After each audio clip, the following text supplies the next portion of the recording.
nossa live de hoje é sobre úlcera péptica. Doença ulcerosa péptica, eu vou focar mais no tratamento cirúrgico.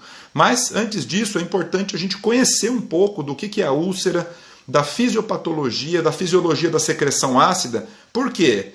Só para saber? Não. Porque se você não entender a fisiologia, você não entende a cirurgia. Uma coisa está ligada com a outra. E a partir do momento que você compreende, tudo fica fácil. Né? Eu sempre brinco com vocês que medicina é fácil, medicina não é difícil. Né? A gente que não estuda direito. A medicina é fácil porque o corpo humano é muito lógico, né? Então tudo funciona existe motivo para funcionar.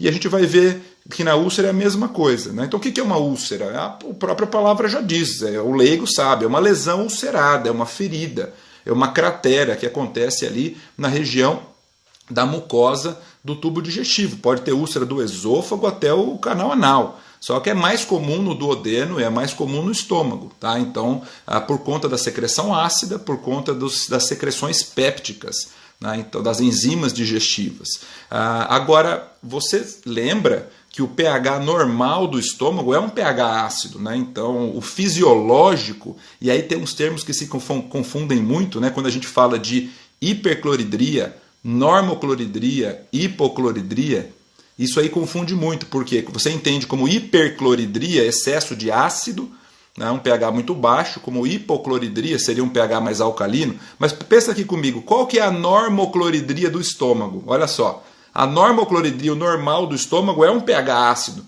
e isso se confunde, porque é um pH ideal para ele realizar a função dele, né, que é o início da trituração, da digestão dos alimentos, principalmente da parte proteica.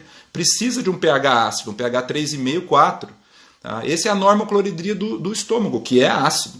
Tá? Agora, como é que ele sobrevive, pessoal? Como é que ele sobrevive a esse meio ácido? Você tem uma mucosa, a mucosa, como é que ela aguenta viver nesse pH? Ela só aguenta viver nesse pH porque ela tem também uma camada protetora. Então você tem uma camada de muco, uma camada de bicarbonato, né, que é produzida através das prostaglandinas lá no estômago, que cria uma camada protetora. Tá? Então, eu tenho que entender a fisiologia do ácido para entender os problemas. Quando é que eu vou ter, então, uma úlcera ou uma gastrite mais intensa, um problema na mucosa do esôfago? Tem duas situações. Ou eu posso ter uma produção de ácido muito acima do normal, aquele pH vai cair para 2, 1,5, então você tem um pH extremamente ácido que ele vence a barreira protetora, ou uma outra situação que eu tenho o pH basal do estômago que já é ácido e eu tenho um problema na barreira protetora. Né? Então aí eu não tenho muco, eu não tenho bicarbonato, que é exatamente o problema do anti-inflamatório não hormonal. Né? Você sabe muito bem que o cara que toma muito anti-inflamatório, aquele cara lá da ortopedia, né? O ortopedista vai lá, opera, nada contra os ortopedistas, mas eles gostam de deixar o anti-inflamatório por longo período. Né? Aí o paciente chega com úlcera perfurada, com úlcera sangrante. Né? Hoje em dia eles já fazem um protetor gástrico junto, isso aí já está bem mais equilibrado.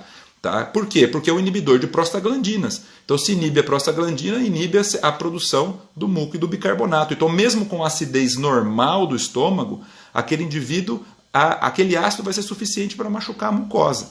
Tá? Então, você lembra quais são os estímulos para a secreção do ácido? Vamos lembrar aqui, você tinha o estímulo da gastrina. Lembra da gastrina, produzidas pelas células G, ó, que fácil, células G de gastrina, que normalmente se encontram a maior parte no antro do estômago. Olha que interessante eu saber isso.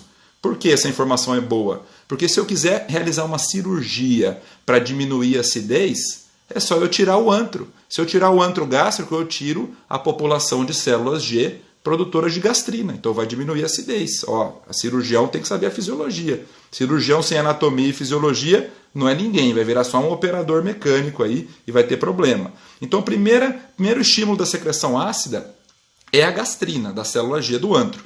O segundo estímulo é através da histamina, a histamina das células enterocromafins, a histamina que você conhece aí, que tem várias outras funções. Mas você sabia que tem um medicamento, você já ouviu falar num bloqueador H2? Bloqueador de receptor de histamina? A famosa ranitidina, cimetidina. Então se eu der uma ranitidina, por que ela melhora a acidez? Porque ela bloqueia a histamina, o receptor da histamina. Então diminui a produção do ácido. Então você tem gastrina, você tem histamina e você tem o estímulo do nervo vago, que é através da acetilcolina. Tá? Você tem um neurotransmissor ali, que é a acetilcolina, que vem do nervo vago. Então o cirurgião pode ir lá e fazer o quê? Cortar o vago, vagotomia. pode ser vagotomia troncular, bem no tronco mesmo do vago anterior e posterior, pode ser uma vagotomia mais seletiva, mais super seletiva em raminhos. Essa discussão no passado era terrível, tinha congresso sobre isso e tal. Hoje em dia a gente não liga muito mais para isso não, porque o que aconteceu? Veio o tal do inibidor de bomba e acabou com a conversa. Veio o tal do Helicobacter pylori e acabou com a conversa. Né? Então vamos lembrar, gastrina, histamina e acetilcolina, essas três substâncias elas vão agir nas células parietais e dentro das células parietais, o final desse processo é a chamada bomba de prótons. O que é bomba de prótons? Ele puxa potássio e joga para fora, joga para o estômago, para fora da mucosa, o hidrogênio, o H+. Puxa um próton e joga outro. Isso gasta energia, gasta ATP. Então, quando você usa um inibidor de bomba de prótons, olha lá, quem que é esse? Omeprazol, pantoprazol, esomeprazol. Você não está agindo antes na gastrina, na acetilcolina e na histamina. Você está agindo no final do processo. Por isso que ele é mais eficiente do que todos. Né? Então, o inibidor de bomba ele é mais eficiente porque ele vai no final da cadeia, lá no entroncamento final. Ele interrompe totalmente a secreção ácida. E realmente ele alcaliniza o estômago. Tá? Então, um medicamento excelente para tratar problemas de acidez. Tem prós e contras, todo medicamento de longo prazo pode ter as suas complicações, mas é um medicamento relativamente seguro. Tá? Então agora você entende que você tem célula G no antro, nervo vago com acetilcolina e a histamina das células enterocromafins, todo mundo agindo para chegar na bomba de prótons. Para defender, eu tenho as prostaglandinas com muco e com bicarbonato, e aí eu fico ali em equilíbrio. Né? Então agora, se qualquer momento eu tiver... Quais os fatores de risco de úlcera, então? Primeira coisa, anti-inflamatório, vocês já sabem. Tomou muito tempo de anti-inflamatório, vai tirar o muco, vai tirar o bicarbonato pela prostaglandina, o próprio ácido ali vai ser suficiente para lesar o estômago. Né?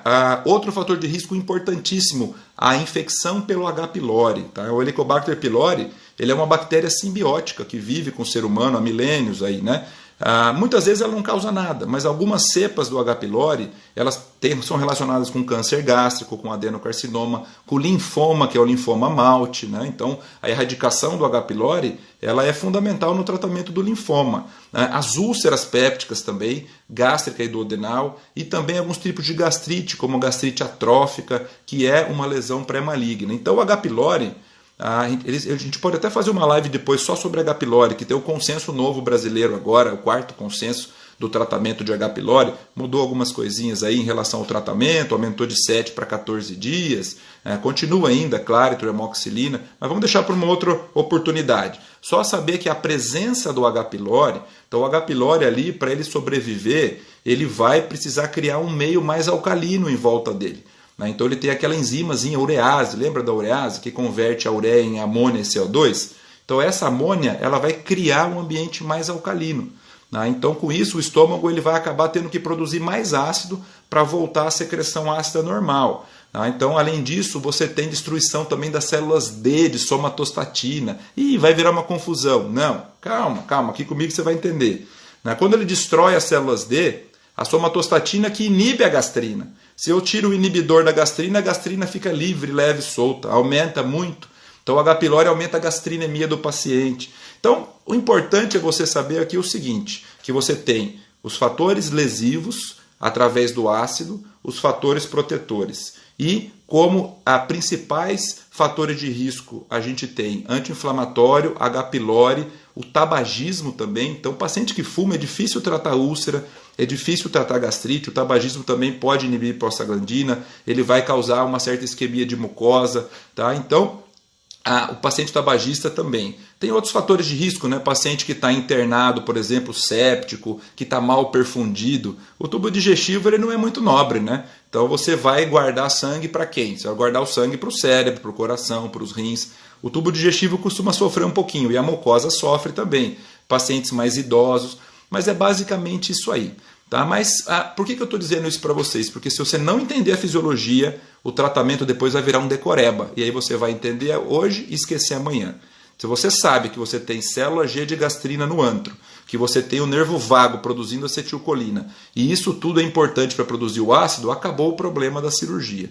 Tá? Então, antigamente, pessoal, se pergunta para um professor antigo seu aí, mais velho que eu, tá? Porque eu sou perto de vocês aí, pelo amor de Deus. Pergunta para um professor aí que era cirurgião nos anos 80, no final dos anos 70, você deve ter algum aí, como é que tratava a úlcera naquela época lá? Então, naquela época lá, a úlcera era de tratamento cirúrgico. Qualquer tipo de úlcera, mesmo que não fosse complicada. Eu até fiz uma brincadeira aqui no post, toma suco de couve, né? Então acho que vocês já viram falar muito isso, né? O povo adora achar um milagre. Eu não contesto mais, né? Se melhora, tudo bem, eu deixo tomar. Então eu já ouvi falar que toma boldo, que toma suco de couve, que eu acho até que faz efeito, algum efeito mesmo, né? Mas aí, água de arroz, já ouvi falar de... me mandaram um aqui esses dias de água com cinza. Eu falei, meu Deus do céu, né? E aí toma limão, toma não sei o quê. Tá? Antigamente era assim que tratava, o que ia fazer, né? Tem descrição de úlcera desde o Hipócrates. Então, do Hipócrates até o começo do século XX era só empírico. Daí começaram a fazer algumas dietas. A revolução começou nos anos 70 com a ranitidina e com a cimetidina. E aí o negócio revolucionou mesmo quando foi descoberto o H. pylori nos anos 80 e os inibidores de bomba. Aí simplesmente acabou a cirurgia eletiva da úlcera. Você, quando está no centro cirúrgico, o que você vê mais de cirurgia eletiva lá? Provavelmente é vesícula, é colecistectomia, né? Naquela época não tinha nem ultrassom, então o que eles faziam eletivo era gastrectomia. Então você tem uma população aí de pacientes gastrectomizados por úlcera dos anos 70 e dos anos 80. E aí, depois que tira o estômago, tem que reconstruir de alguma forma. Então a gente vai falar aqui o BILROT1, BILROT2, Y de Roux, e aí gera uma série de complicações, as síndromes pós-gastrectomias, que adora cair na provinha também. Mas eu estou dizendo isso para vocês, primeiro, para que vocês entendam que a úlcera ela tem um motivo de acontecer, e a gente tem que atacar esse motivo. O paciente vai ter sintomas, muitas vezes os sintomas eles são vagos, dispépticos. Você pode ter uma queimação epigástrica. Quanta gente tem queimação? Pode ser uma gastrite, pode ser aí, uma doença do refluxo, pode ser uma dispepsia funcional. Então, primeira coisa, o paciente teve sintoma de dor, muitas vezes com relação com a alimentação, aquele paciente, você faz endoscopia ou não? Isso é a primeira coisa, perguntinha de prova. Tem indicação de fazer endoscopia ou não? Porque muitas provas querem que a gente use o menor número possível de recursos para não gastar dinheiro. Então não é para fazer endoscopia em todo mundo mesmo. Você pega um paciente jovem, menor de 40 anos, que não tem história familiar e que não tem o que a gente chama de sinais de alarme, você pode tratar ele empiricamente com antiácido, inibidor de bomba de próton, e se não melhorar, você fazer endoscopia. Mas se for maior de 40 anos, é melhor fazer endoscopia. Se tiver história familiar de câncer gástrico ou de esôfago, é melhor fazer endoscopia. E se tiver sinal de alarme, o que é sinal de alarme? Pensa uma coisa que é grave. Está perdendo peso, sem querer perder peso, o cara não está fazendo dieta. Está com anorexia, hiporexia, disfagia, está com dificuldade de descer o alimento, odinofagia, está com dor, sangramento digestivo alto ou baixo, anemia crônica. Eu tenho até um videozinho aí que eu fiz, um Brasil que eu quero para vocês, olha aí no YouTube tem, um Brasil que eu quero, que não é para ficar tratando anemia com sulfato ferroso, sem investigar o motivo da anemia. Então o paciente tem uma anemia lá, não tem por que ter anemia, você fica dando sulfato ferroso para ele. Já peguei vários pacientes com tumor de cólon, com tumor de estômago, tem que investigar, tem que fazer endoscopia e colono. Então anemia é um sinal de alarme também. Então se tem sinal de alarme, faça endoscopia, porque a endoscopia vai fazer o diagnóstico. Você tinha a dor clássica da úlcera, que é a dor de fome. Você pode ter quando a úlcera está terebrando para o pâncreas, a úlcera está colada no pâncreas, ali perfurando e tamponada, a dor é intensa no dorso. Você tem aquela dor que acorda o indivíduo à noite, lembra? O chamado clocking. Tem um horário certinho lá entre meia-noite e 3 da manhã, quando o indivíduo ele tem um escape ácido noturno. Então você... é uma clínica clássica. Tem a úlcera do duodenal, lembra que era em 3 tempos? Dói, come, passa. A gástrica era em 4 tempos. Não dói, come, dói, passa. Então, isso daí, vocês já viram lá na aula de clínica com o pessoal lá do Hard Work, do Dr. Fabrício. Eu só quero fazer aqui para vocês um apanhado geral, para a gente chegar no tratamento. O tratamento principal da úlcera péptica hoje é clínico. Vocês brincaram comigo lá que a clínica é soberana? Realmente a clínica é soberana. Eu falei que eu acho que a clínica cirúrgica é soberana. Mas a clínica é soberana mesmo. O tratamento é clínico. Qual que é o tratamento clínico? Eu vou tirar o ácido, então eu vou dar um inibidor de bomba de prótons em dose dobrada de 6 a 8 semanas. eu vou dar um inibidor de bomba de prótons, e também disso, além disso, a gente vai fazer a erradicação do H. pylori. Tá? Então eu vou tirar o ácido e eu vou erradicar o H. pylori. Tá? Lembra que o H. pylori é erradicado como? Erradicado com no Brasil é o esquema tríplice, que é o inibidor de bomba e 2 antibióticos. Lembra quais são? A claritromicina, 500 mg, que é um comprimido de manhã e um à noite, 500 e 500, e a amoxicilina, 1 grama de manhã e 1 grama à noite. Só que o comprimido de amoxicilina é de 500. Então o indivíduo tem que tomar 2 comprimidos de amoxicilina de manhã e 2 à noite. Uma clarito de manhã e uma clarito à noite. E mais um inibidor de bomba de manhã e um à noite. 4 comprimidos de manhã e 4 à noite. Tem gente que não consegue tomar, pessoal. Tem gente que não consegue, simplesmente. Tá? Tem dor no estômago, tem diarreia.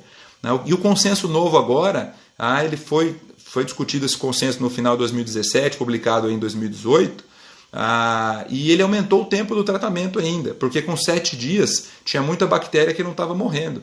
Então você aumentou para 14 dias o tratamento do Helicobacter pylori, e sempre tem que lembrar que tem que fazer depois algum tipo de avaliação se você matou ou não, né, de erradicação da bactéria, que o mais usado, quando não precisa repetir a endoscopia, o mais usado é o teste respiratório do carbono marcado.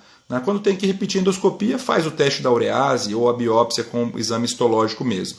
Tá? Então o tratamento é clínico. Agora vocês me perguntaram, eu quero aula sobre o tratamento cirúrgico da úlcera.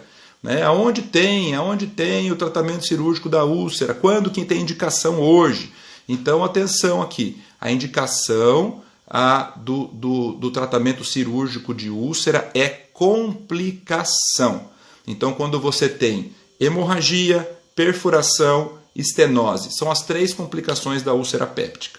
Tá? Então a gente tem hemorragia, perfuração e estenose. Agora, além disso, eu tenho uma situação quando a gente chama de intratabilidade clínica, que é muito raro. Né? Então, não funcionar o inibidor de bomba com erradicação do H. pylori é muito raro. Mas se não funcionar, você pode até optar pelo tratamento cirúrgico. Ou então quando você tem uma causa cirúrgica da úlcera. Por exemplo, vocês já ouviram falar da síndrome de Zollinger-Ellison? Lembra da síndrome de Zollinger-Ellison? É quando você tem um gastrinoma, que é um tumor que produz gastrina. É um tumor neuroendócrino. Ele pode ser no duodeno ou na cabeça do pâncreas. Lembra? Tem o triângulo do gastrinoma. Podemos discutir tumor de pâncreas no futuro. Tá? Então, quando você tem um gastrinoma, você vai produzir gastrina de forma inadvertida. Então, o excesso de gastrina vai fazer com que a secreção ácida fique nas alturas. Então, o indivíduo vai ter úlceras no estômago, no duodeno, no jejum, múltiplas e múltiplas úlceras. Esse paciente é cirúrgico, mas é cirúrgico para operar o gastrinoma. Tá? Então, essa é uma indicação de cirurgia. Então, a intratabilidade clínica é outra, as 3 complicações e uma que você não pode esquecer, que é quando você tem dúvida se aquilo lá é um câncer gástrico. Então, existe dúvida, principalmente na úlcera gástrica. Então, vamos lembrar um pouquinho dessa parte epidemiológica, que gosta de cair em prova também. Tem mais úlcera no estômago ou no duodeno? Vocês sabem dizer? Tem mais úlcera no duodeno. Tá? Qual delas que tem mais chance de sangrar? A gástrica ou a duodenal? Lembram disso ou não? E tem motivo também. Quem tem mais chance de sangrar é a úlcera duodenal. Por quê? Porque ela é na parede posterior do duodeno, ela é na parede de trás. O duodeno já não é um órgão retroperitoneal, está lá atrás, para eu poder acessar ele tem que soltar, fazer aquela manobra de Kocher, manobra de Cocker. Então, eu tenho uma úlcera na parede posterior, ele já é lá atrás, se ela for corroendo a mucosa, a submucosa, uma hora ela vai chegar em um vaso. Ela não vai perfurar em peritônio livre, porque ela é retroperitoneal. Então ela pega um ramo da gastroduodenal, um ramo da pancreato duodenal superior, da artéria e sangra. Tá? Agora, a úlcera gástrica costuma ser na parede anterior. O estômago ele já é peritoneal. Você abre a cavidade e já dá de cara com o estômago. E se a úlcera na parede da frente, anterior, quando ele começa a corroer ali a parede, ele vai chegar até a serose e ele perfura. Então a úlcera gástrica tem mais chance de dar abdômen agudo perfurativo, que a principal causa do abdômen agudo perfurativo é a úlcera perfurada. A úlcera duodenal tem mais chance de dar hemorragia. Então a principal causa de hemorragia digestiva alta é a úlcera sangrante do duodeno. Tá? Então você tem essa aula de úlcera péptica, ela está na aula de abdômen agudo perfurativo, ela está na aula de hemorragia digestiva alta. Então você vê que é uma doença bem importante, certo? Então a gente tem as indicações cirúrgicas. Quando é que eu sei que uma úlcera no estômago ela tem mais chance de ser um tumor ou ela é uma úlcera péptica mesmo? Tá? Então aí você tem que lembrar de uma classificação. Eu gosto muito de classificações quando as classificações fazem sentido, né? Quando elas mudam conduta, quando elas me direcionam para alguma coisa. E essa classificação faz sentido. É a chamada classificação de Johnson. Você lembra da classificação de Johnson? Essa aí eu quero que você lembre, tá de cabeça. Anota aí, faz um desenho do estômago e você mostra a posição da úlcera. É para úlcera gástrica. Tem o Johnson 1, 2, 3 e 4. Tá? Lembra do Johnson tipo 1? O tipo 1 é o mais comum. É na região da pequena curvatura do antro gástrico. Pequena curvatura do antro. Vai desenhando aí, vai imaginando. A live aqui ela tem umas limitações que eu não tenho slide para mostrar a imagem para vocês. Tá? Então eu vou fazer uma conversa um pouco mais informal, mas a gente pode no futuro, depois, se for fazer uma coisa mais organizada, deixar umas aulas gravadas e tal. Vamos pensar sobre isso também. Mas agora, que hora que vocês imaginem aqui comigo, certo? Então, quando você tem a classificação de Johnson mais comum, é o Johnson 1, pequena curvatura do antro. Johnson tipo 2, essa é fácil, hein? Tipo 2 é porque eu tenho duas úlceras. Úlcera dupla, essa do estômago no mesmo lugar da tipo 1, na pequena curvatura do antro, e outra no duodeno. Então você tem duodenal e gástrica ao mesmo tempo. O Johnson tipo 3 é aquela úlcera pertinho do piloro. A gente chama de úlcera pré-pilórica, ali na pequena curvatura também. E o Johnson tipo 4 é na pequena curvatura lá em cima, na transição esôfago-gástrica. É a Johnson tipo 4. E agora por que eu tenho que saber isso? Primeiro porque a origem delas é diferente. Olha que interessante. O Johnson tipo 1, que é a mais comum, pequena curvatura do antro, e tipo 4, 1 e 4, os extremos, que é lá em cima na transição esôfago-gástrica, também na pequena curvatura, elas são relacionadas ao que a gente chama de normo ou hipocloridria. Que significa o quê? Significa que o problema não é um excesso de acidez. Significa que o problema dessa úlcera é falta de defesa. Eu não tenho, na verdade, a barreira mucosa. É um problema, não é hipercloridria, é normo ou hipocloridria. Agora, as úlceras do tipo 2 e do tipo 3, tipo 2 que é a úlcera é a dupla e o 3 que é o pré-pilórica, elas são relacionadas à hipercloridria. Tá? Então é importante saber isso. Por quê? Porque tem questão de prova que fala só isso. Essa úlcera é hipo ou hipercloridria? Então você tem que saber. Tá? Agora, o mais importante que eu te digo da classificação de Johnson não é isso. O mais importante é o seguinte: eu falo para você que toda úlcera péptica causada por problemas de ácido, a úlcera péptica ela está dentro da classificação de Johnson. A úlcera péptica do estômago costuma estar na classificação, quer dizer, é tipo 1, 2, 3 ou 4. Quer dizer o quê? Ela está sempre na pequena curvatura, desde a transição esôfago-gástrica até o duodeno, mas na pequena curvatura. Então, se por acaso, é claro que sempre tem exceções, mas se por acaso você tiver um paciente com uma úlcera gástrica fora da classificação de Johnson, lá no fundo gástrico, lá em cima, não é lugar de úlcera, na grande curvatura, na parede posterior, opa, cuidado, cuidado. Provavelmente não é uma úlcera péptica. Ela pode ser o que então? Pode ser um câncer gástrico ulcerado, sim. Você lembra que o câncer gástrico, o tumor, não necessariamente é uma bola de futebol ali dentro do estômago. Existe câncer que é uma úlcera. Lembra da classificação de Borman do câncer gástrico? Quando a gente falar de câncer gástrico, tem umas 4 ou 5 classificações para vocês se deliciarem aí. A classificação de Borman é a mais fácil. Aqui o endoscopista olha, é o jeitão do tumor. O Borman tipo 1 é aquele tumor protuso, aquele tumor polipóide que forma uma massa mesmo. O tipo 2 é uma úlcera. É o tumor que a gente chama de ulcerado com bordas bem delimitadas. Ele é igualzinho uma úlcera péptica. O tipo 3 é aquele ulcerado com bordas infiltradas. E o tipo 4 é aquele totalmente infiltrativo, que é a linite plástica, tá? Que é principalmente os tumores do tipo difuso, que são mais graves. Tá? Mas se você tiver um Borman 2, um Borman 3, você pode confundir com uma úlcera péptica. Tá? Então, por isso que toda úlcera gástrica tem que ser biopsiada.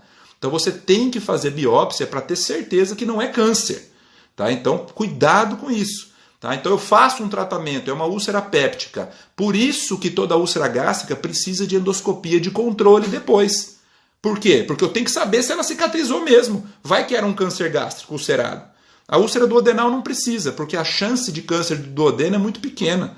Mas o câncer gástrico ele é bem prevalente, então você sempre tem que fazer. Então guarde esse conceito aí. Primeiro, as úlceras pépticas estão na pequena curvatura, dentro da classificação de Johnson. Se eu tiver uma úlcera fora da classificação, eu tenho que pensar em câncer gástrico. Segundo, toda úlcera gástrica tem que ser biopsiada, porque ela pode ser um câncer. Terceiro, toda úlcera gástrica depois do tratamento precisa de uma endoscopia de controle. Tá? Então, isso é importantíssimo para você tratar o doente. Se eu fosse fazer uma prova, eu ia perguntar essas coisas aí. Então, quando eu trato uma úlcera gástrica com inibidor de bomba, 6 a 8 semanas, e com erradicação do H. pylori, eu vou ter que fazer uma endoscopia de controle para ver se a úlcera sumiu. Então, na endoscopia de controle, aí sim, eu faço o teste de novo do H. pylori, ou da urease, ou por biópsia. Agora, se for úlcera duodenal, eu não preciso de endoscopia de controle para ver a úlcera cicatrizada. Então, aí o teste de erradicação do H. pylori é através do teste respiratório, quando ele é disponível. Tá? Só cuidado, pessoal. Cai na prova uma pegadinha aí que todo mundo erra. Tá? É a sorologia do H. pylori. Você faz exame de sangue para ver se você tem anticorpo anti-H. pylori. Né? A sorologia não serve como critério de cura. Tá? Porque uma vez que você teve o H. pylori, o seu anticorpo vai ser positivo para sempre, mesmo depois que você curar. Então ela serve, na verdade, para você fazer uma avaliação de uma população. Tá? Para eu avaliar, por exemplo, se você tem naquele bairro, naquela cidade, naquele grupo, qual é a taxa de pessoas que já teve contágio alguma vez na vida com H. pylori. Ele não serve para controle de cura. Tá, pessoal? Então, agora que vocês já sabem a classificação de Johnson, que vocês já sabem o fator de risco, já sabem até tratar clinicamente, vamos falar finalmente do tratamento cirúrgico, né? Que eu sei que vocês estão ansiosos por isso. Tá? Então, atenção aqui comigo. Vamos dividir duas situações. Tá? Ou a gente vai operar para um paciente que está na complicação, ou a gente vai fazer uma cirurgia eletiva para aquele paciente da intratabilidade clínica ou da suspeita de câncer, certo? São duas coisas diferentes. Então vamos lembrar aqui, o paciente com hemorragia digestiva alta, ele vai ter hematêmese, ele pode ter melena, esse paciente vai chegar com pode ter choque hipovolêmico, você vai fazer a classificação do grau de choque, vai fazer vias aéreas ou ABC, vai pegar acesso venoso, vai dar volume, normalmente ele estabiliza, vai fazer endoscopia. Lembra que na hemorragia digestiva o tratamento, de novo, é inibidor de bomba associado ao tratamento endoscópico. O endoscopista ela pode fazer várias coisas. Ele pode injetar uma substância esclerosante, ele pode colocar um clipe, que é um tratamento mecânico, ele pode queimar com bisturi elétrico, é um tratamento térmico. Normalmente ele associa o tratamento químico, que injeta alguma coisa, com o térmico, que é queimar com bisturi de argônio, com bipolar, até monopolar. Tá? A taxa de sucesso é altíssima. Tá? Agora a gente só vai operar aqueles que o endoscopista não conseguiu. Então vê que o clínico tenta tratar a úlcera. Se ela sangrou, o endoscopista tenta tratar a úlcera. E se ninguém resolve, sobra para quem? Sobra para o cirurgião. Infelizmente, nesse momento, o paciente já está bem grave. Ele já sangrou muito, ele já foi politransfundido. Tem uma classificaçãozinha da hemorragia que eu quero que você saiba também, que ela adora cair em prova, que é a classificação de Forrest. Lembra dela? Do sangramento da úlcera. Tá? Ele fala também como que está o sangramento e ele te dá o risco do ressangramento. Como tem uma pegadinha aí, ela gosta de cair na prova. Vamos lembrar a classificação de Forrest? A Forrest tipo 1 é quando a úlcera está com sangramento ativo. Tá? Sendo que o 1A é um sangramento em jato, pulsátil. Esse paciente aqui é um sangramento arterial. E 1B é um sangramento em babação. Olha lá, B de babação, macetinho, hein? Porque é um sangramento venoso. 1A, a chance de você tratar e ele ressangrar chega até 90%, é muito alto. Então esse paciente tem grande chance de ir para a cirurgia. O 1B de babação, ele despenca, cai para 20% a 30%. Então Forrest 1, sangramento ativo. O 2 é aquele que não está sangrando ativamente, mas tem estigmas de que houve um sangramento recente. Por exemplo, o Forrest 2A é aquele que tem o coto vascular visível. Você olha lá, tem um vasinho ali, louco para sangrar. Esse cara aí, do 2A, o ressangramento dele sobe, ele vai para 30% a 50%. E aí tem uma pegadinha de prova. Né? A pegadinha é o seguinte, o Forrest 2A, que não está sangrando ativamente, que é um vaso visível, ele ressangra mais do que o Forrest 1B, que é um sangramento ativo em babação. Sim, por que isso acontece? Porque o 2A, provavelmente, quando ele sangrava lá no passado, ele era 1A, ele era em jato. Ele parou de sangrar porque o paciente ele simplesmente ficou hipotenso, ficou chocado, ele fez vasoconstrição, mas por conta disso. Então guarda aí, o 2A que não está sangrando, ressangra mais do que o 1B, que é um sangramento em babação.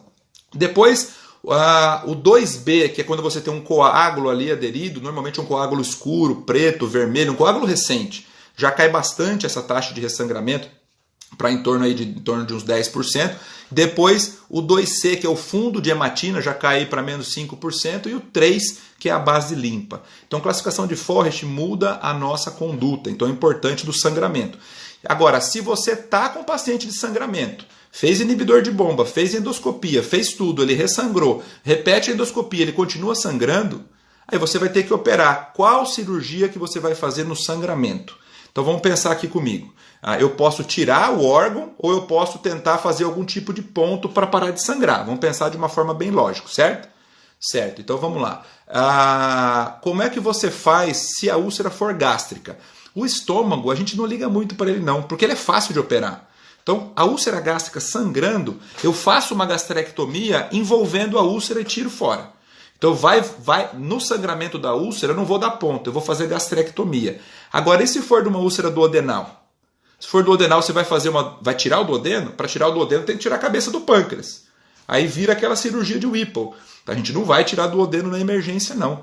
Então, a cirurgia da úlcera duodenal sangrante é você abrir o duodeno, olhar para a carinha da úlcera lá e dar ponto nela por dentro, em cima, embaixo, tentar ligar um raminho da gastroduodenal. É a sutura interna da úlcera, que é uma cirurgia que parece fácil, parece boba, mas é extremamente difícil, porque o duodeno está todo caloso, está todo deformado.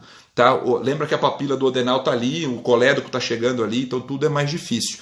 Então, se for por sangramento que você vai operar, que vai ser raro, a maioria das vezes é o endoscopista que vai resolver. Se for por sangramento, você vai fazer. Se for gástrica, eu vou tirar o estômago, a antrectomia, e já faço a vagotomia troncular e já faço o tratamento cirúrgico da própria acidez. E se for duodenal, você vai abrir o duodeno. Você pode abrir o duodeno junto com o piloro, fazendo a piloroplastia, sutura a úlcera e faz a vagotomia troncular? Pode fazer também, por conta disso. Ok. Então, vai ser sutura da úlcera. Agora, e se for por perfuração? Por abdômen agudo perfurativo, aí o endoscopista não tem chance, aí é com você.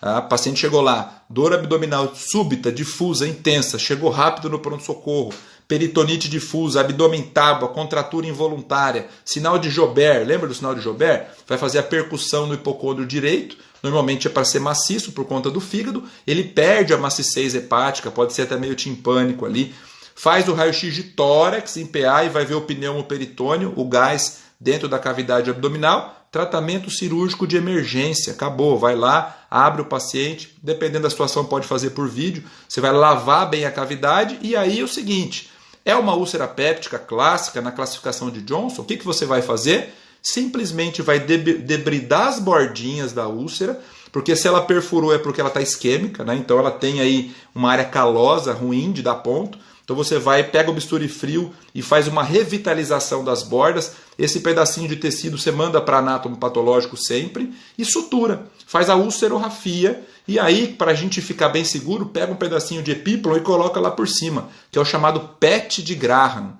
Né? Então a gente coloca esse pontinho, porque às vezes está friável, a gordurinha do epíplon ajuda você a fixar o ponto.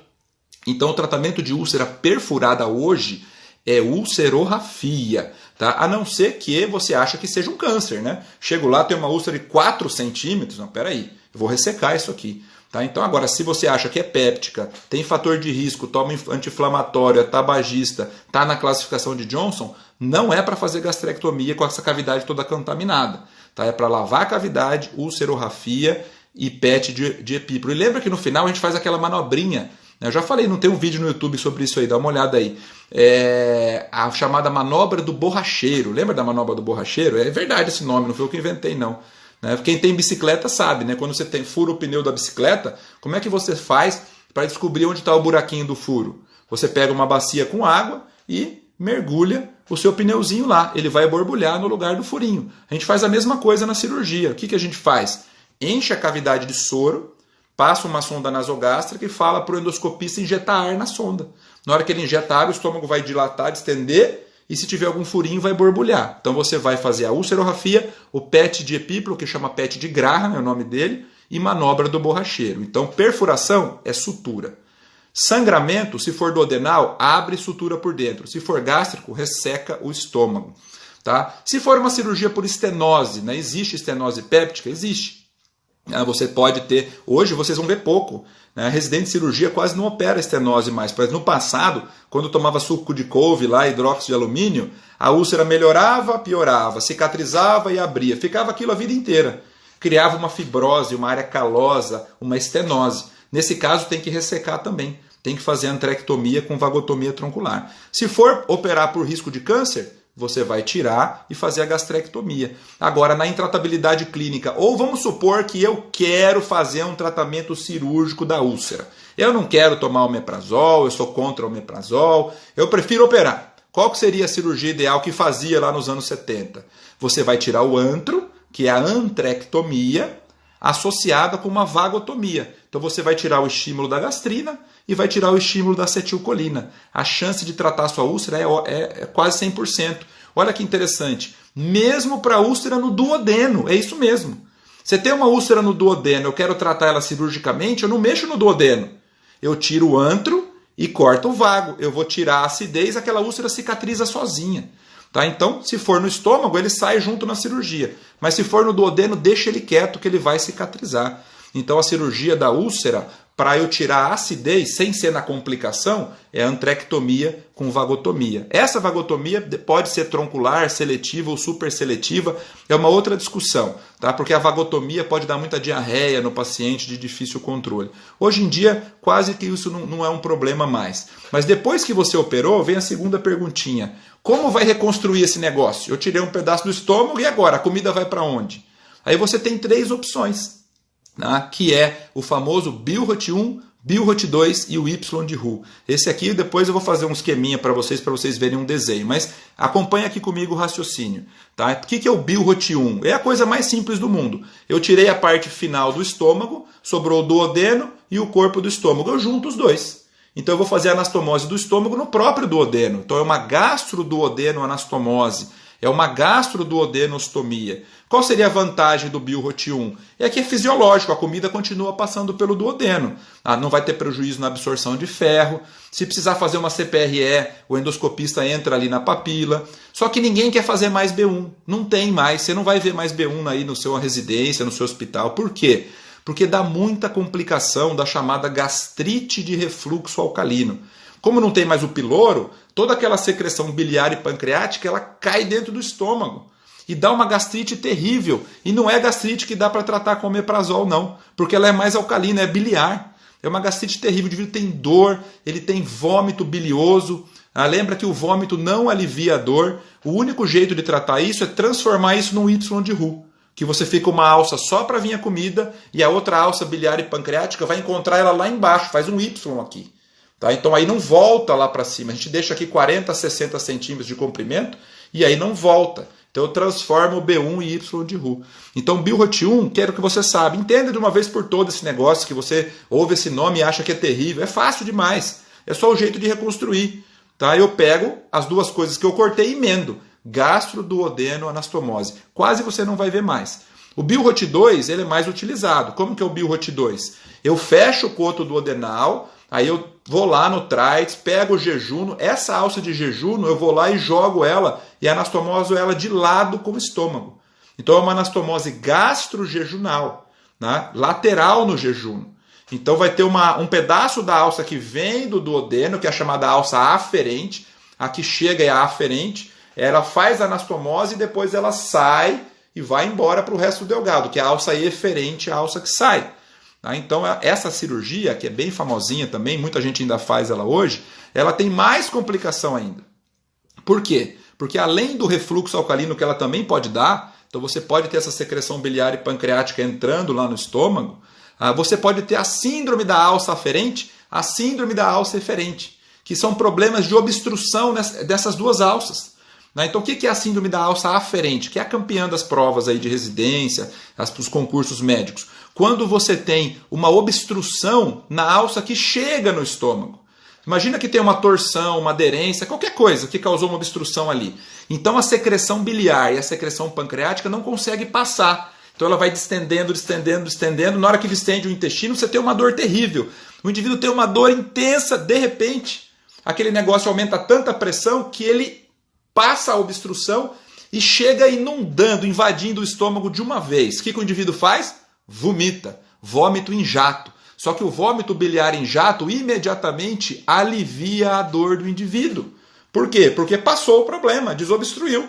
Então, quando você tem um paciente com BILROT2, quando você tem um paciente que tem uma dor intensa, vômito em jato e o vômito alivia a dor, isso é síndrome da alça aferente. Essa pergunta é repetida, ela cai um monte de prova e todo mundo erra, confunde aferente com eferente. Entende essa porcaria de uma vez por todas e para de ficar decorando macetinho imbecil. Né? Quando a gente tiver que fazer um macete, uma coisa, eu falo para vocês um macete, vocês inventam um macete, mas é lógico, se a alça aferente está obstruído, o indivíduo tem dor. Na hora que inunda o estômago, ele vomita, melhora, é claro, não tem mais problema. Por que a gastrite de refluxo alcalino não melhora? Porque ele tem gastrite. Ele tem alteração histológica da mucosa. Gastrite vai ficar lá, vai ter dor. Então ele não vai melhorar. Então isso aqui é uma coisa que dá para entender. Não economiza o cérebro aí. Quando você entende, você aprende, você não esquece mais. Tá? A alça eferente é mais raro. Então pensa comigo, se obstruir a alça depois do estômago, qual que vai ser o problema? O problema vai ser para passar a comida que você comeu, que é depois do alimento. Então o indivíduo vai ter náusea e vômito alimentar. As provinhas ficam jogando com essas palavras. Tá? Então, e aí como é que eu corrijo tudo isso? Transforma no Y de Roux. O que é o Y de Roux? Eu vou deixar uma alça só para alimentar e uma alça para secreção bílio-pancreática. Depois eu vou fazer um desenho bem bonito para vocês aí. Aí não tem refluxo alcalino, não tem síndrome da alça aferente. Então hoje em dia o que mais faz é Y de Roux. Mas faz uma anastomose a mais. Tem um problema que eu acho do Y de Roux, que principalmente pacientes jovens, você nunca mais faz CPRE, porque o duodeno não é acessado mais. Então se você tiver uma coledocolitise, não vai conseguir tratar por CPRE mais. É um problema que o pessoal da cirurgia de obesidade, da bariátrica, enfrenta muito aí. Né? O Y de Roux pode ter outros problemas, como o dumping, por exemplo. Né? O dumping era muito mal falado no passado, todo mundo tinha medo do dumping. Hoje em dia, vou contar um segredo para vocês aqui, só para vocês. O pessoal da cirurgia bariátrica gosta de um dumpingzinho, sabe? Você lembra o que é dumping? Dumping é quando você tem um esvaziamento muito rápido do estômago. Quando você come muito doce, muita gordura, alguma coisa muito hiperosmolar, se ele não passar pelo caminho normal e ele chegar direto lá embaixo no jejuno, ele vai puxar água. Então o indivíduo vai ter distensão, diarreia intensa, vômito, vai ter sensação de tremor, de taquicardia por perda de líquido. É o dumping precoce. E depois de algumas horas, como você comeu muito doce, a sua glicemia vai lá em cima. Consequentemente, a sua insulina vai lá em cima. E se a insulina aumenta demais, faz uma hipoglicemia depois reativa. O dumping tardio é só sintomas vasomotores da hipoglicemia, ele é mais raro. Por que eu falo que o pessoal da bariátrica gosta de um dumpingzinho? Porque o objetivo da bariátrica é emagrecer o sujeito. Né? E aí o paciente muitas vezes quer enganar a cirurgia. Aí ele, como ele está com o estômago pequeno, ele toma lá um leite condensado no bico ali, ele toma milkshake, e aquilo lá engana a cirurgia. Só que sabe o que vai acontecer? Um dumping ferrado. Ele vai ter uma dor de barriga tão forte porque ele não come mais. E o cirurgião até gosta, porque o objetivo dele era esse mesmo. Tá, pessoal? Então, o que eu queria aqui nessa aula de vocês, nós já estamos chegando perto do final do horário, daqui a pouco o Instagram me corta aqui, eu queria deixar um tempinho para vocês perguntarem. Eu fiz um apanhado geral sobre a fisiologia da secreção gástrica, do ácido. Eu fiz um apanhado geral aqui sobre a fisiopatologia da doença, os fatores de risco, a clínica, o diagnóstico, o tratamento do H. pylori e o tratamento cirúrgico. Eu quero que vocês guardem aí. Complicações. A hemorragia em que o endoscopista não deu conta, o que não foi possível. A perfuração sempre você vai operar. A estenose sempre você vai operar. Quando você tem suspeita de câncer gástrico, sempre você vai operar, e a chamada intratabilidade clínica. E também na síndrome de Zollinger-Ellison, só tem que tirar o gastrinoma, senão não vai adiantar. Tá bom, pessoal? Então, lembra sempre disso. Tiro o antro, tirei gastrina. Cortei o vago, tirei acetilcolina. Tranquilo. E as complicações, quando eu vou tratar uma perfuração, eu não estou tratando a úlcera em si. Quem vai tratar a úlcera depois é o omeprazol e a erradicação do H. pylori. Eu estou tratando a complicação, que é a perfuração em si, ok? Tranquilo, pessoal? Então agora eu vou deixar um tempo para vocês mandarem perguntas. Eu vi um monte de comentário aí para trás, eu não sei se alguém mandou pergunta, eu fiquei meio perdido aí. Eu acho que a gente tem agora quase 10 minutinhos para a gente discutir para quem tiver interesse ainda, tá? Então eu vou voltar aqui um pouquinho para ver se a gente tem alguma pergunta perdida aí. Aí eu vi alguém falando que estava travando em algum lugar, mas outros falando que não, talvez fosse a conexão de vocês, tá? Então aqui para mim não travou nada, não. Tá? Então vamos lá, perguntinhas. Pessoal elogiando, legal aí, pessoal de Porto Alegre, que mais? Pessoal do Hard Work em peso de novo, Rio Grande do Norte. Eu adoro quando tem gente do Brasil inteiro assim, acho muito legal isso daí. A internet é maravilhosa, né? Desativar comentários, Matheus Silvano. Deixa o pessoal comentar. Não, deixa o pessoal comentar. Ó, alguém tá no meio do mato assistindo, Everton. Parabéns, Everton, né? Não sei que mato que você tá, mas tá pegando internet, pelo menos, né? Pessoal de Foz do Iguaçu. Que mais, pessoal? Puxa, muita gente. Vocês não querem comentários mais? O cara tá me dando um apelidinho que eu não posso falar aqui. Elogios. Que mais, pessoal? Manda dúvidas aí, tá?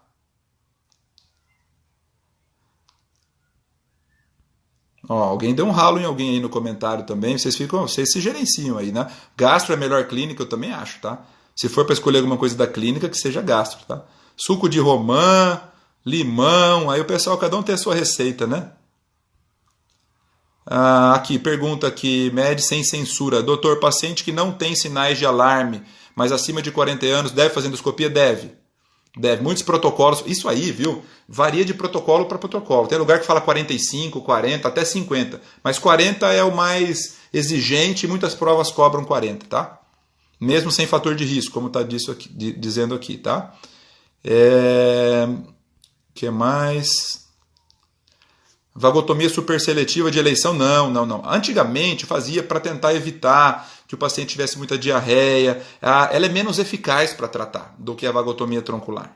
Tá? O Dr. Fabrício está aí de novo aprendendo cirurgia. Grande abraço, Dr. Fabrício. Complementei aí a aula. Espero que tenha complementado, hein? Era isso que vocês queriam, acredito, né? Sábado é comigo mesmo, é isso aí. Endoscopia de controle aqui, Ezequiel, boa pergunta, né? Então depois você tratou uma úlcera gástrica, que eu falei que era para fazer controle, normalmente você terminou lá 8 semanas, depois que terminou o tratamento, você suspende o inibidor de bomba, pelo menos uma semana, e depois faz a endoscopia de controle. Por quê? Porque se fizer na vigência de inibidor de bomba ou de antibiótico, o teste da urease do H. pylori pode dar falso negativo, tá?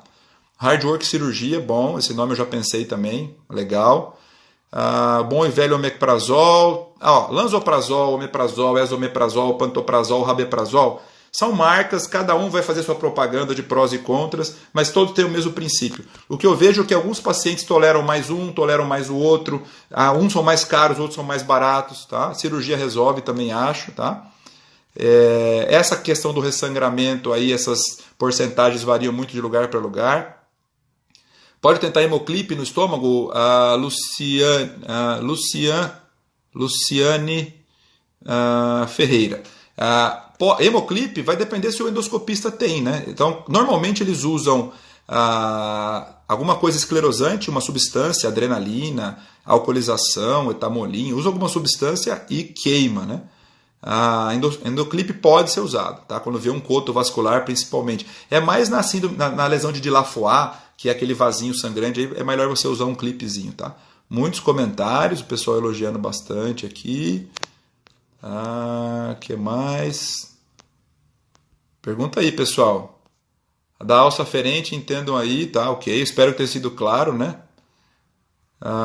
Reduzir carboidratos, isso. O único jeito do cara tratar o dumping é esse, viu? É na dieta. Senão, tem um negócio que chama síndrome do albatroz. Procura na internet aí o que é síndrome do albatroz. Cirurgiões velhos conhecem. Tem uma história, uma lenda aí de um pescador que o albatroz morreu e ele ficou a vida inteira perseguindo o barco dele, né? O cirurgião pensa assim, onde ele saía, cidade pequena então era terrível, né? Porque ele encontra as pessoas, né? E o cara chegava e falava assim, lembra aquela gastrite? Continua, lembra aquela dorzinha? O cara virava um albatroz, ele nunca mais saía do pé do médico. Isso é citado na cirurgia da úlcera, viu? Que mais? Endoscopia de controle já falei. Deixar a live salva, eu vou pensar no caso de vocês, né? Se eu deixo salvo, vocês não vêm aqui no ao vivo. Oh, valeu aqui, pessoal. Eu gosto da parte de cirurgia mesmo. O melhor tratamento cirúrgico aqui, Sirian, se for fazer gastrectomia hoje, a maioria faz Y de Ru. Você quer saber o B2? O B2 faz normalmente naquele paciente mais idoso, que tem uma expectativa de vida mais curta, porque quando começa a voltar muita secreção biliar e pancreática para o estômago, em longo prazo, essa gastrite de refluxo alcalino é fator de risco de câncer. Então, o gastrectomizado parcial tem risco de câncer gástrico. Então, se é doença oncológica, o paciente mais idoso, o B2 não vai ter problema não. Muito serviço usa sim, mas o Y de Ru é o mais usado. O pessoal de Cáceres, Ceará. Gastrectomia total, como faz após? Você vai lá e resseca o que sobrou, chama degastrectomia. Aí você normalmente reconstrói Y de Ru. Paraíba, Borman, Forrest, classificação. Você quer saber mesmo? John Speak English. Como é que é aqui? Nome legal seu aqui. Você quer decorar? Você vai lá. Classificação japonesa do câncer gástrico precoce, classificação de Lauren, classificação de Brothers, classificação de Borman, classificação de Johnson, classificação de Forrest. Pelo menos essas 6 aí, tá? Pessoal de Assunção, Rio de Janeiro, Recife. Puxa vida, que legal. Foz do Iguaçu. Pessoal tem que vir aqui para Campo Grande conhecer Bonito também. Vale a pena, hein, pessoal? Fazer uma propaganda aqui. Salvador, que mais? Pessoal de Rondônia, Paraguai, pessoal da Argentina, Bolívia, tem gente de todo que é lugar aqui. Tá? Recebi uma mensagem de uns alunos da Angola e de Moçambique também. Que mais, pessoal? Perguntas? Estamos ok? Terminamos. Santa Catarina. O que fazer com o paciente que tem úlcera, mas não para de tomar anti-inflamatório? Boa pergunta aqui. Anti-inflamatório, o paciente que usa anti-inflamatório, ele precisa, pessoal, ter um protetor gástrico junto. Então nós vamos ter que entrar em acordo aí. É o reumato que está causando isso aí, é um problema reumatológico, é um corticoide. Esse paciente, se puder, tem que suspender o anti-inflamatório pelo menos por um tempo. Tá? E se ele for necessário que ele tome, primeiro ele tem que erradicar o H. pylori, é uma das indicações, mesmo que ele não tenha úlcera, ele é um fator de risco importante. Toma S, toma anti-inflamatório não hormonal, imunossupressor, corticoide, você vai tratar. O que você pode fazer é associar outros medicamentos ao inibidor de bomba. Né? Por exemplo, você pode colocar um chamado sucralfato, que você toma um líquidozinho, um flaconete, que ele vai fazer uma película mecânica. Tá? E ele vai proteger todo o estômago ali por dentro. Tá? Então você associa com o sucralfato.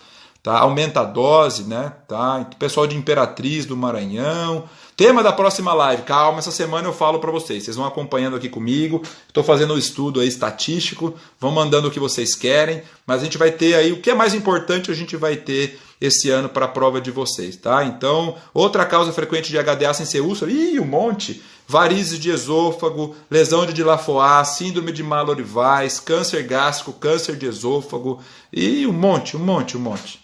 Hemobilia, hemossulcos pancreáticos, quando vem do pâncreas, é um nomezinho que ninguém lembra, né?